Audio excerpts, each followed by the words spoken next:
বললেন আমি তো আর কাউকে আকিদা খতম নবুওয়াতের দাওয়াত দিতে যাবো না। কেন যাবেন না? কেন যাবেন না?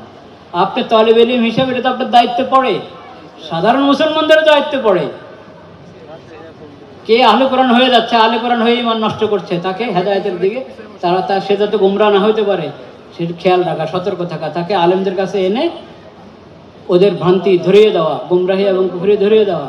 হিজবুত তাওহীদের কাছে গিয়ে ইমান নষ্ট করে ফেলতেছে, তাদেরকে বোঝানো। বক্সিবাজার নিয়ে যাচ্ছে, ওখানে বায়াত করানো মানেই হলো জাহান্নামের টিকিট ধরায় দিল।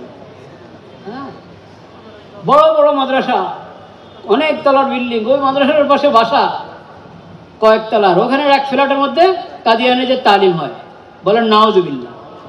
সাহাবায়ে কেরাম জিজ্ঞেস করেছেন আমরা কি দোয়া করব? একটা তো নির্ধারিত দোয়া আছে, আল্লাহুম্মা রাব্বা হাদিহিদ দাওয়া, সেই দোয়া তো আছেই। আরও দোয়া যদি করতে চাই, কি দোয়া করব? নবী করিম সাল্লাল্লাহু আলাইহি ওয়াসাল্লাম বলেছেন আফিয়তের দোয়া করো আল্লাহর কাছে, আফিয়তের জন্য দোয়া। ঈমানের পরে সবচেয়ে বড় নিয়ামত কি? আফিয়ত, নিরাপদ, নিরাপদে থাকতে পারা, সুস্থতার সাথে থাকতে পারা। তাই আফিয়তের জন্য, আফিয়ত আল্লাহর কাছে কিভাবে সারুল্লাহ আল আফিয়া, কিভাবে আফিয়ত প্রার্থনা করবো আল্লাহর কাছে? আছে না অনেক দোয়া হাদিসে? একটা দোয়া আছে সকাল এবং সন্ধ্যা পড়ার মতো, আল্লাহুম্মা ইন্নী আসআলুকাল আফওয়া ওয়াল আফিয়াতা ফিদ দীনি ওয়াদ দুনিয়া ওয়াল আখিরাহ। আল্লাহুম্মা ইন্নী আসআলুকাল আফিয়াতা ফি দীনি আল্লাহুম্মা ইন্নী আসআলুকাল আফিয়াতা ফি দীনি ওয়া দুনিয়ায়া ওয়া আহলি ওয়া মালি। আল্লাহুম্মা আস্তুর আওরাতি ওয়া আমিন রাওয়াতি। আল্লাহুম্মা ইহফাযনি মিন বাইনি ইয়াদাইয়া ওয়া মিন খালফি ওয়া আন ইয়ামিনি ওয়া আন শিমালি ওয়া আন উহফাযা ওয়া আন উগতালা মিন তাহতি। এই যে দোয়া, মানে আফিয়তের অনেক বড় জামে মানে দোয়া। এই দোয়া করতে পারি প্রত্যেক আযানের পরে, নির্ধারিত দোয়ার পরে নিজে নিজে মনে মনে একা একা আমলের, এটা সব মূল ওই দোয়া তো একা একা আমলের, ওটা তো ইজতেমাই দোয়া না। লা ইলাহা ইল্লাল্লাহ। তো নবী করিম সাল্লাল্লাহু আলাইহি ওয়াসাল্লামের সব জায়গা সুন্নাত, প্রত্যেক আমলে, দিন দুনিয়ার প্রত্যেক অঙ্গনে নবী করিম সাল্লাল্লাহু আলাইহি ওয়াসাল্লামের সুন্নাত আছে। দাওয়াতের সুন্নাত আছে, তাবলীগের সুন্নাত আছে, তালিমের সুন্নাত আছে, ওয়াজের সুন্নাত আছে, সব জায়গার সুন্নাত আছে। আর সুন্নাত মানে, সুন্নাত শব্দ শুনলেই বুঝবেন না যে নফল। সুন্নাত মানে তরিকা, প্রত্যেক জায়গায় নবীজির তরিকা আছে। সেই তরিকার কাজগুলো কখনো ফরজ, কখনো ওয়াজিব, সুন্নত, মুস্তাহাব, মুবাহ। মুবাহ, যেটা মুবাহ ওটাকে মুবাহ হিসেবে গ্রহণ করা সুন্নাত। মুবাহকে আপনি সুন্নতে মুআক্কাদা বানাতে পারবেন না, মুবাহকে মাকরু বানাতে পারবেন না, মুবাহকে মাকরু বানাতে পারবেন। লা ইলাহা ইল্লাল্লাহ, লা ইলাহা ইল্লাল্লাহ। তো অনেক কথা হয়ে গেল, যেটা আমি বললাম যে একটা কথাই, আকিদায়ে খতমে নবুওয়াত। নবী করিম সাল্লাল্লাহু আলাইহি সাল্লামের বৈশিষ্ট্যগুলোর মধ্যে সবচেয়ে বড় বৈশিষ্ট্য যে তিনি খাতামুন নবী। এই আকিদা, এটাকে তো আমরা আংশিক পড়ি, আংশিক। আকিদায়ে খতমে নবুওয়াত, লা নবিয়্যা বা'দাহু, লা নবিয়্যা বা'দাহু, শুধু এতটুক এবারতের মধ্যেই আকিদায়ে খতমে নবুওয়াত শেষ হয়ে যায়? আকিদায়ে খতমে নবুওয়াতের অনেকগুলো জুজ আছে, আরকান। আরকান আরকান থাকে না, নামাজের আরকান আছে, আকিদায়ে খতমে নবুওয়াতের আরকান। আকিদায়ে খতমে নবুওয়াতের একটা প্রথম কথা তো তিনি খাতামুন নবী, আখিরুল আম্বিয়া, আখিরুল আম্বিয়া। হ্যাঁ। 2 নম্বর, আকিদায়ে খতমে নবুওয়াতের আরেক রকম, তাকে আল্লাহ যে কিতাব দান করেছেন এটা আখিরি কিতাব। 3য় রকম, তাকে আল্লাহ যে শরীয়ত দান করেছেন সেটা আখিরি শরীয়ত। 4র্থ রকম, তার উম্মত আখিরি উম্মত। 5ম রকম, তিনি সাইয়্যিদুল মুরসালিন। 6ষ্ঠ রকম, তিনার শরীয়ত, যাকে শরীয়ত আল্লাহ তাকে দান করেছেন, এই শরীয়ত আগের সমস্ত শরীয়তকে রহিত করে দিয়েছে।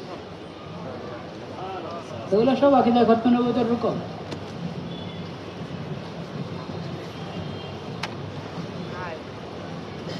তার শরীয়ত এবং সুন্নত,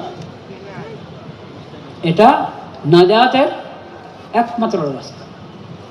আখিরাতের সফলতা, দুনিয়া এবং আখিরাতের সফলতা আখিরাতে দোজখ থেকে মুক্তি পাওয়া এবং জান্নাত লাভ করার একমাত্র উপায় নবীজির উপর ঈমান এনে তার শরীয়তকে গ্রহণ করা, তার সুন্নত মোতাবেক চলা।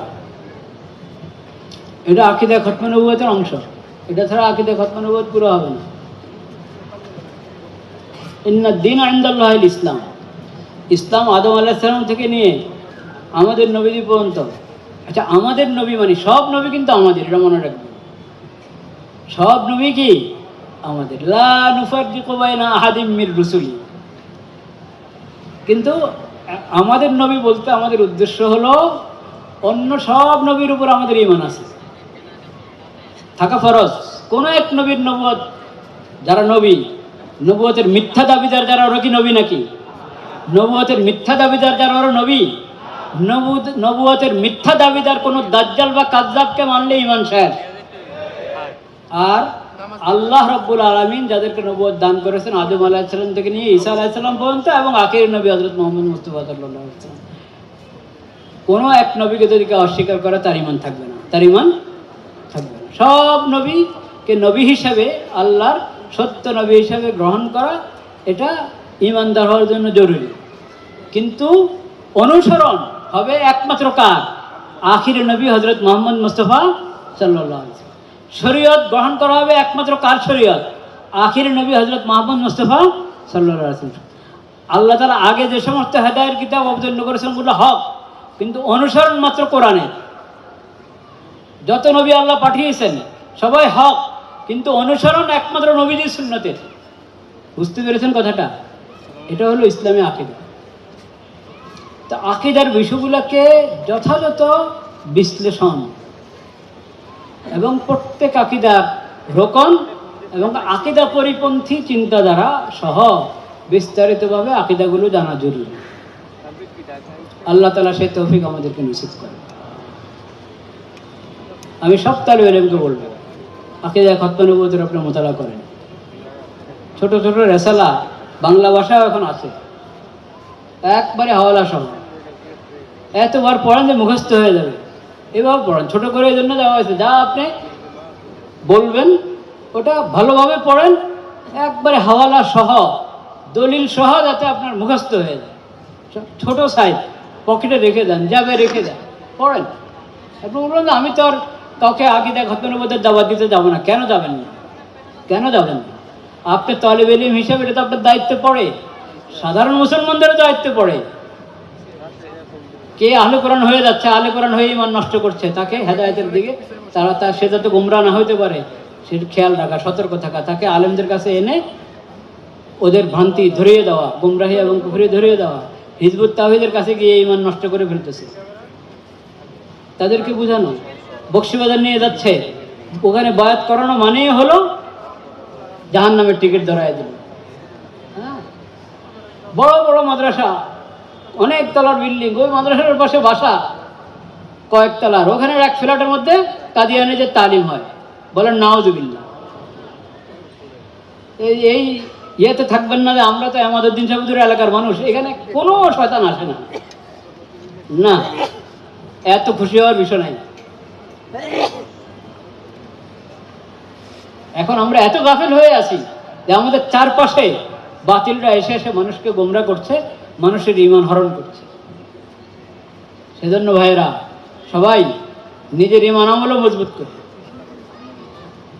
আকীদাগুলো ভালোভাবে ইলম হাসিল করি এবং দিলের মধ্যে মজবুতির সাথে একবারে আকীদা গেঁথে রাখি, এবং আহলে সুন্নাত ওয়াল জামাতের মাসলাক এটা জানার চেষ্টা করি, বোঝার চেষ্টা করি, ওই মাসলাকের উপরে মজবুত থাকি। আল্লাহ তাআলা তৌফিক দান করেন। ওয়া আখিরু দাওয়ানা আলহামদুলিল্লাহ।